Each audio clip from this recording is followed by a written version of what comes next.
Dear students, I welcome you to the lecture of English Literature, BA Final Year Sem 5.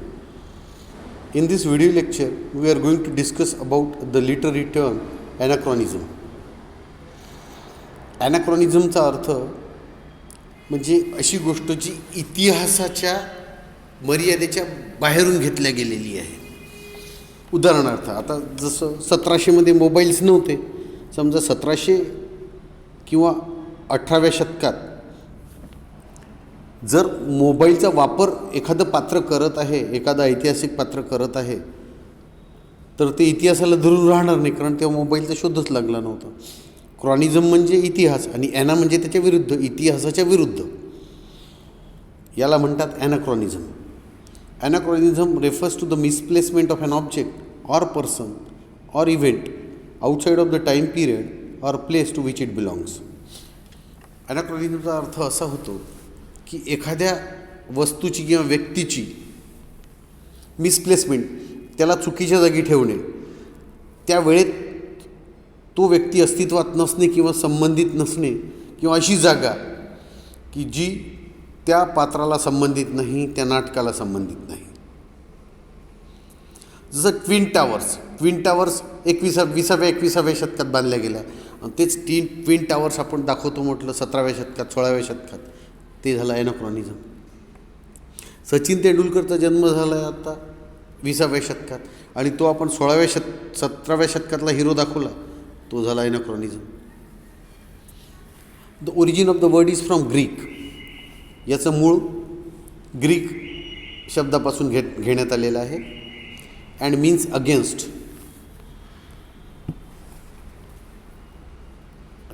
यात Greek शब्द जो आहे ana, त्याचा अर्थ होतो अगेन्स्ट, विरुद्ध. And chronos means time. Chronos म्हणजे टाईम, म्हणजेच ॲनाक्रॉनिझम म्हणजेच वेळेच्या विरुद्ध. It occurs when a writer introduces an object that was not in existence during a particular era, or conversely when an object that is no longer in use is introduced in a modern setting. जसं ॲनाक्रॉनिझम केव्हा होतो की एखादा लेखक काय करतो, एखादा object किंवा एखादी वस्तू जी अस्तित्वातच नाही ती एका विशिष्ट युगात दाखवतो, आणि त्याच्या विरुद्ध असं एखादं ऑब्जेक्ट जे त्या काळातलं होतं आता ते बिलकुल यूजमध्ये नाही आहे, आधुनिक काळात ते वापरणे. याचं आपण पहिलं उदाहरण पाहूया. असं ऑब्जेक्ट जे त्या काळात उपलब्ध नव्हतं. जसं मी तुम्हाला उदाहरण सांगितलं मोबाईलचं. तेव्हा मोबाईल नव्हता, तेव्हा इतिहासकाराने जर त्या वेळेचा इतिहास लिहिताना इतिहासकाराने जर मोबाईल दाखवला तर हे झालं ॲनाक्रॉनिझम. किंवा टी व्ही अस्तित्वात नव्हता, तर टी व्हीचं अस्तित्व जर त्यांनी ऐतिहासिक काळात दाखवलं तर हे झालं ॲनाक्रॉनिझम. आता त्याच्या उलटं मॉडर्न काळात जी गोष्ट आता आपण वापरतच नाही ती दाखवणे. जर उदाहरणार्थ मॅमथ नावाचा प्राणी आहे, तो अस्तित्वातच नाही आहे आता, तो इतिहास काळात होता. युद्धात जर तो मॅमथ दाखवला या मॉडर्न सेटिंगमध्ये, तोही झाला ॲनाक्रॉनिझम, कारण तो आता अस्तित्वात नाही आहे. This type of discrepancy can be seen in literature, paintings and other works of art. तर हा जो फरक आहे आपण तो साहित्यात पाहू शकतो, चित्रकलेत पाहू शकतो, किंवा कलेच्या इतर प्रकारात पाहू शकतो. A well known example of anachronism is seen in Shakespeare's play Julius Caesar, in which characters refer to a clock. याचं एक प्रसिद्ध उदाहरण द्यायचं झालं ॲनाक्रॉनिझमचं तर शेक्सपियरचं नाटक आहे ज्युलियस सीझर. त्यात ती पात्र घड्याळीचा उल्लेख करतात. घड्याळीचा शोध मॉडर्न काळात लागलेला आहे, आणि शेक्सपियर म्हणजे 1516. त्यात ज्युलियस सीझर लिहिलं त्यांनी तर तो इसवी सन पूर्वीचा काळ होता. The play is set in ancient Rome. प्राचीन रोममध्ये आहे तो प्ले, त्याचा सेटिंग म्हणजेच त्या नाटकाचं setting. And clocks had not been invented at that time. त्या काळी घड्याळींचा शोध लागला नव्हता. But were in use during Shakespeare's time. घड्याळ शेक्सपियरच्या काळात वापरात होते, परंतु तीसुद्धा पुरातन काळातली घड्याळ होती, रोमन काळात घड्याळ नव्हती. Similarly, in Shakespeare's Antony and Cleopatra wears Elizabeth corsets and talks about playing billiards, a game invented several hundred years after her death. तसं शेक्सपियरच्या काळात अँटोनी आणि क्लिओपात्रा त्यांनी जो प्ले लिहिला होता तो क्लिओपात्रा एलिझाबेथन काळातला ड्रेस घालते. एलिझाबेथन तर मॉडर्न आहे आणि अँटोनियन क्लिओपात्रा खूप जुन्या काळातला आहे, इसवी सन पूर्वीचा आहे. आणि ती बिलियर्ड गेम खेळताना दाखवली. आणि हा बिलियर्ड गेम कितीतरी शेकडो वर्षानंतर लागला तिच्या मृत्यूच्या, कोणाच्या? क्लिओपात्राच्या मृत्यूच्या नंतर. म्हणजे तो खेळ अस्तित्वातच नव्हता, पण तो खेळ तेव्हा दाखवला. याला म्हणतात anachronism. Several anachronisms may be found in novels of Walter Scott who popularise the historical novel. अनेक असे अनैतिहासिक प्रसंग दाखवलेले आहेत वॉल्टरनी त्याच्या कादंबरीत, ज्याने ऐतिहासिक नॉवेल खूप लोकप्रिय केलं. Anachronisms can at times lead one to question the credibility of a work.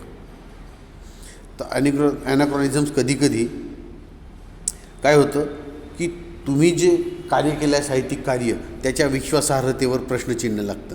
आणि तुम्ही चुकीचा उल्लेख केला, जी गोष्ट अस्तित्वात नव्हती तिचा उल्लेख केला, किंवा जी गोष्ट काळाच्या पडद्याआड गेलेली आहे ती तुम्ही आधुनिक काळात दाखवता, तर हा ॲनाक्रॉनिझम काय करतो की तुमचं जे साहित्यिक कार्य आहे त्याच्या विश्वासार्हतेवर प्रश्नचिन्ह उपस्थित होतं. म्हणजे यांनी खरंच रिसर्च करून हा लेख लिहिला आहे किंवा हे ऐतिहासिक नॉवेल लिहिलेलं आहे का, किंवा हे साहित्यिक कृती केलेली आहे का. इट कुड distract the readers attention from the story. यामुळे काय होतं की जो वाचक आहे त्याचं ध्यान भटकतं, कथेवरून त्याचं ध्यान दूर जाऊ शकतं. It might also suggest carelessness or insufficient research on the part of a writer.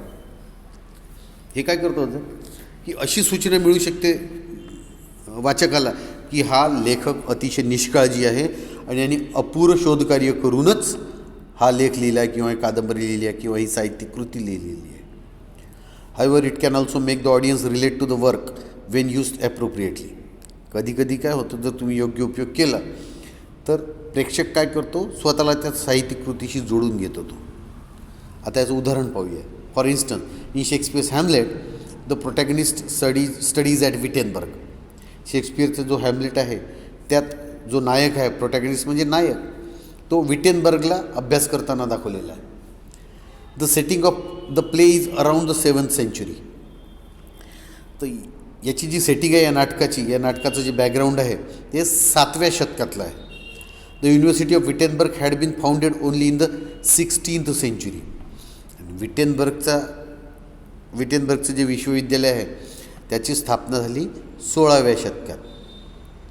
However, the anachronistic reference to this university would have helped Shakespeare's audience to understand the character and view Hamlet as a scholar and a rational person. आता भलेही विटेनबर्गची स्थापना 16व्या शतकात झाली आणि नाटक हे 7व्या शतकातलं आहे, परंतु या ॲनाक्रॉनिस्टिक रेफरन्समुळे, म्हणजे इतिहासाला सोडून दिलेल्या या संदर्भामुळे शेक्सपियरच्या ऑडियन्सला मदत झाली की ते समजून गेले की हॅमलेट नावाचं हे पात्र आहे, अतिशय हुशार आहे आणि सत्सद विवेक बुद्धिवाला आहे, आणि म्हणून हा एवढ्या प्रसिद्ध युनिव्हर्सिटीत शिकायला गेला. This is all about anachronism. My dear students, thank you very much.